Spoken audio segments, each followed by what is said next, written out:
was a rough night last night. I got into camp.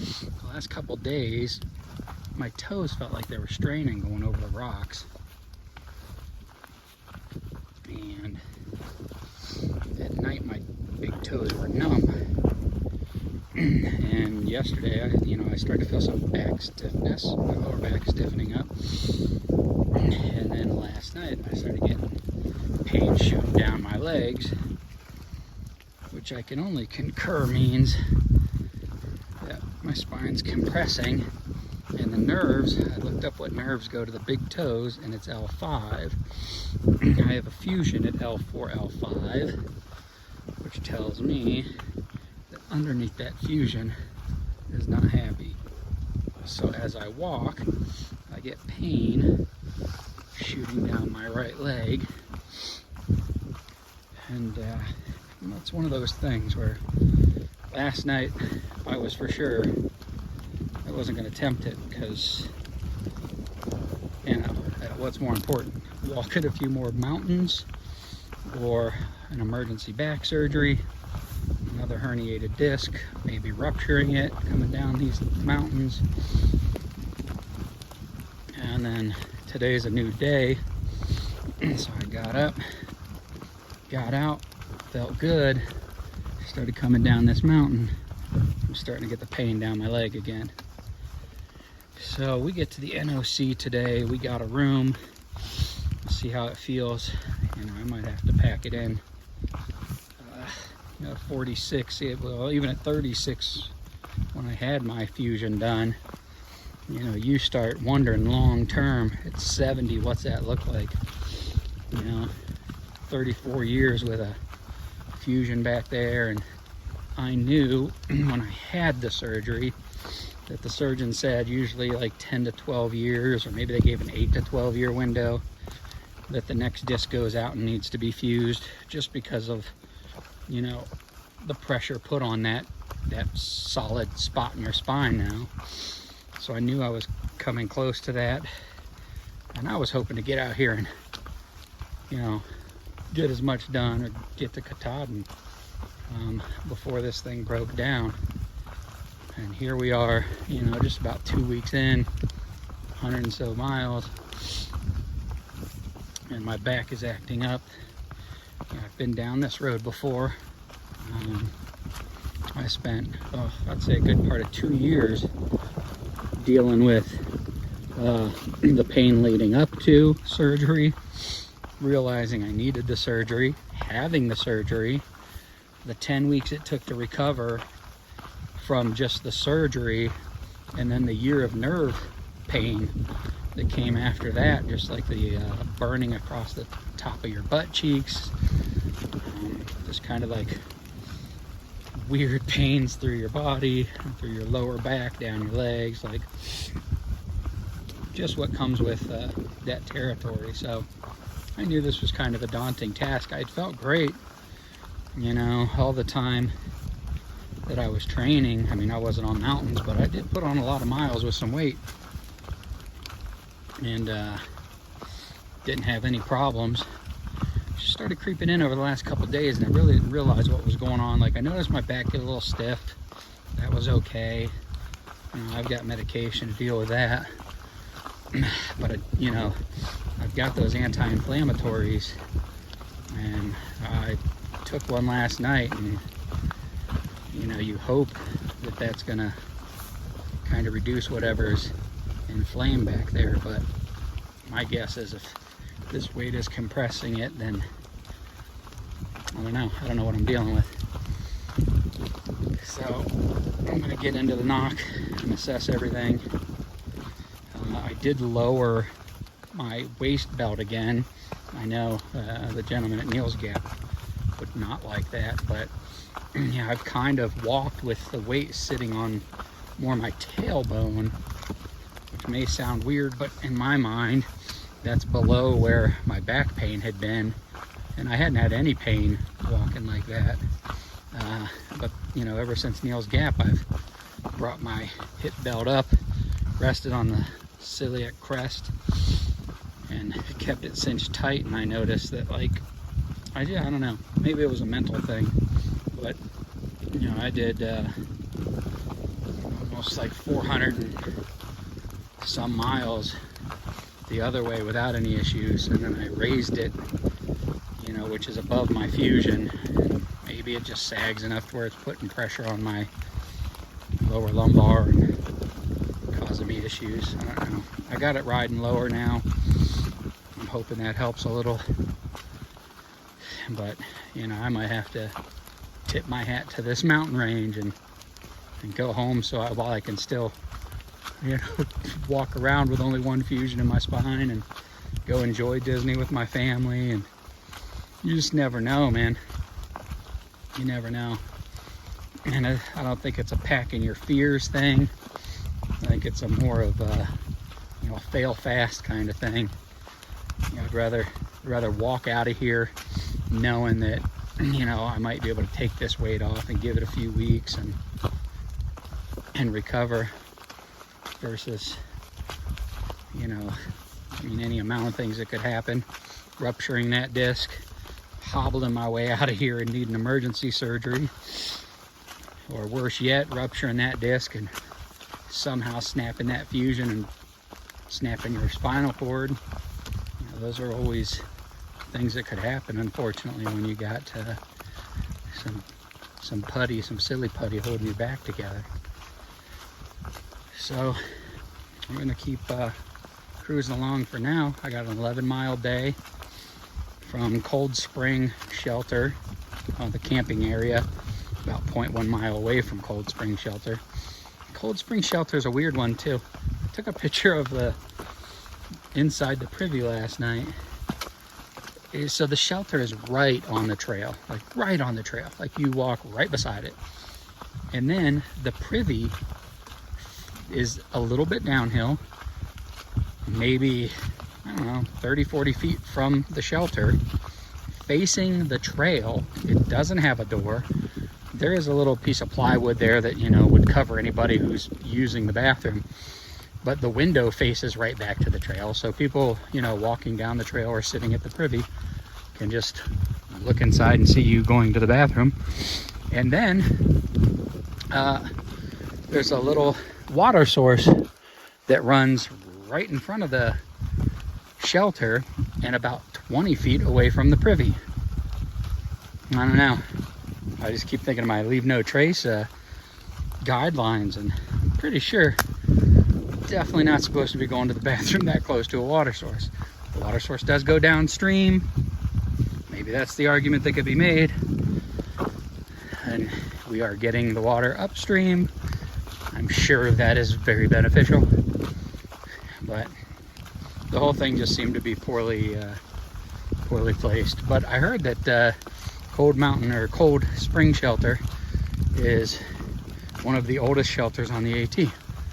So I think Blood Mountain might be the oldest, and Cold Spring could be up there too. So that's kind of cool. Not gonna get any views today. The forecast on atweather.org said that, you know, maybe it would rain a little bit this morning and a little bit later on. I don't know that we're gonna get any reprieve from that. I think we might just be in for a rainy 11 miles. I'm hoping to be at the NOC by 1 p.m. We can't get into our room till 3 p.m. So I got a 2-hour window to kind of dry off, assess my back. Last night was rough, I'm telling you. I kept waking up, pain shooting down my legs, pain across and I haven't felt this in a long time, pain across my hips and the lower part of my back. And that jolt wakes you right up.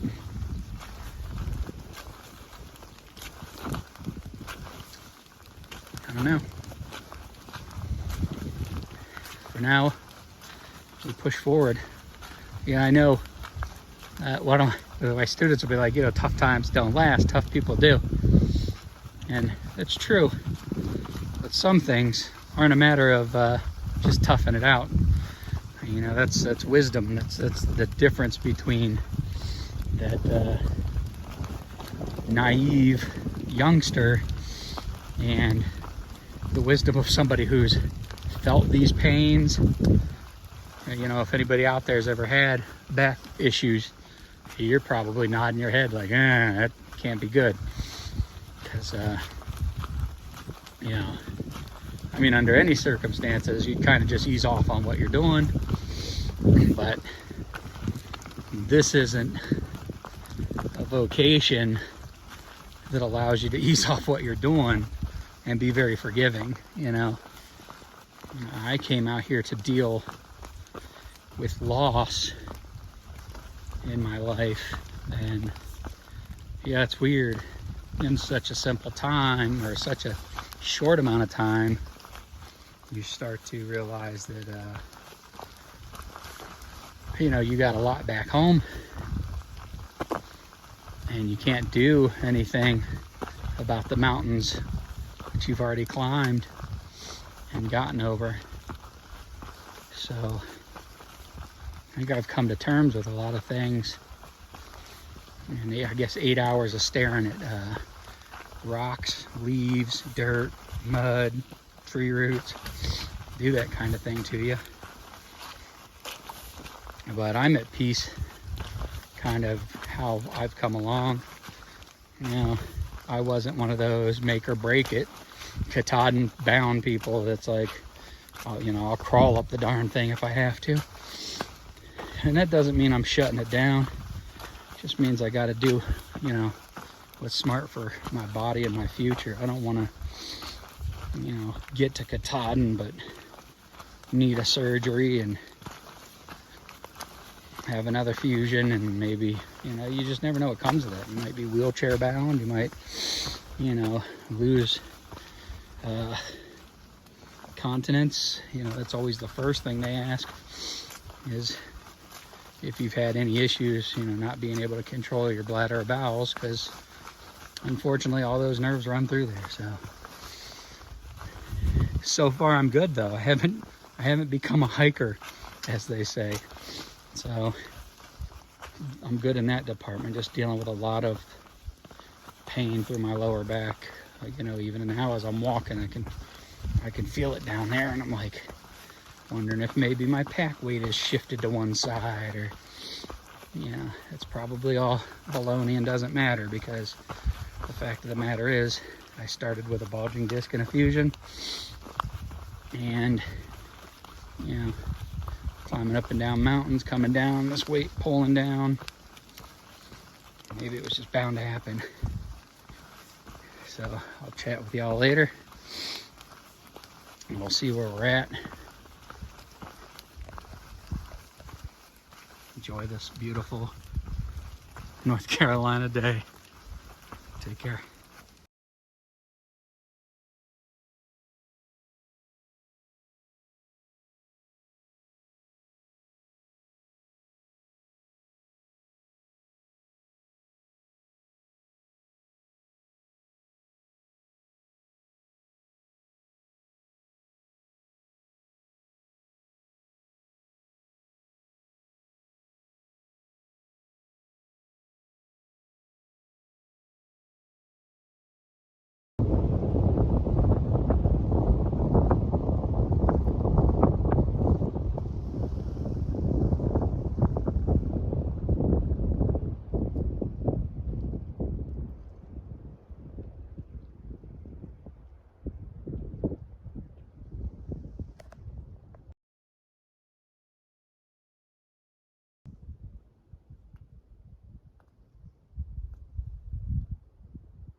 It's funny, the games we play where your body starts to get used to things. So I think I'm done. I think I'm getting to the NOC and heading home. I go back to spending time with my family. And there are times that I'm hopping through here and I'm like, maybe the back's okay. And then you start feeling pains again. They're quickly reminded that, you know, damage is being done or already done. I don't think it's too severe, just because it doesn't hurt all the time. That said, there are a lot of times I step down on my right leg and I feel pain shoot through my big toe, around my right hip, and I think I'm just maybe getting a little numb to that right now.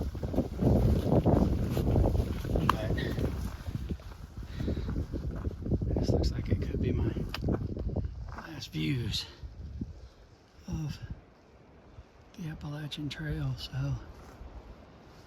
I figured I'd record it, even though this looks a little dangerous. But if I recall from other videos, it just cuts down to the right, so it does look like you're going right off the edge.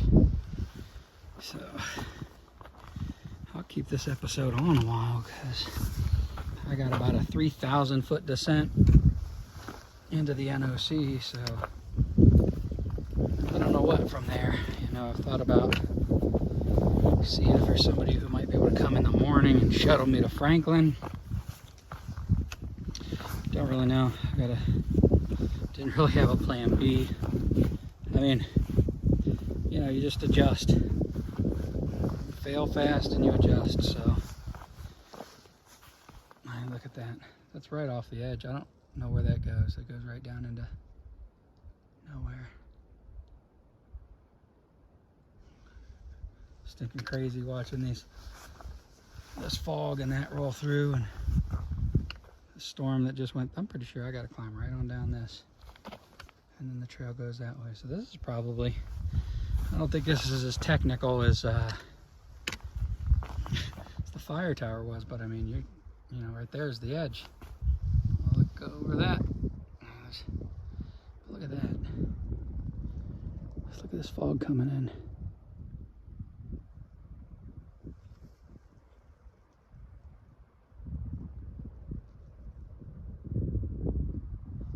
And I'm wondering if that's the NOC down there, but I don't know. Not exactly the kind of place if you're afraid of heights, because you are up and on rocks. So I think I'm going to turn this off and make sure I arrive alive, friends. Arrive alive. It's crazy because you can see the sun breaking through over there. That's beautiful.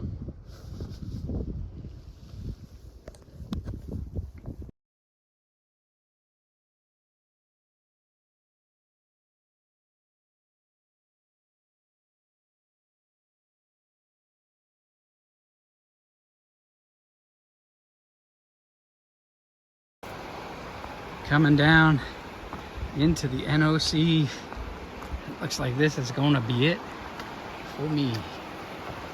Man, hopefully everybody gets out of this journey what they needed. I know I got more than I needed, that's for sure. Ugh. I know I don't want another back surgery already. I know that for sure. Sometimes you gotta know when you've been bested. What is it? The gambler, man. Know when to hold them. Know when to fold them.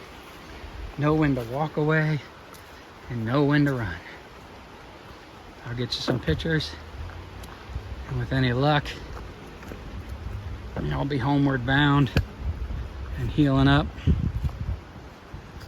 And I'll have the memories of all the stinking mountains I climbed up till now.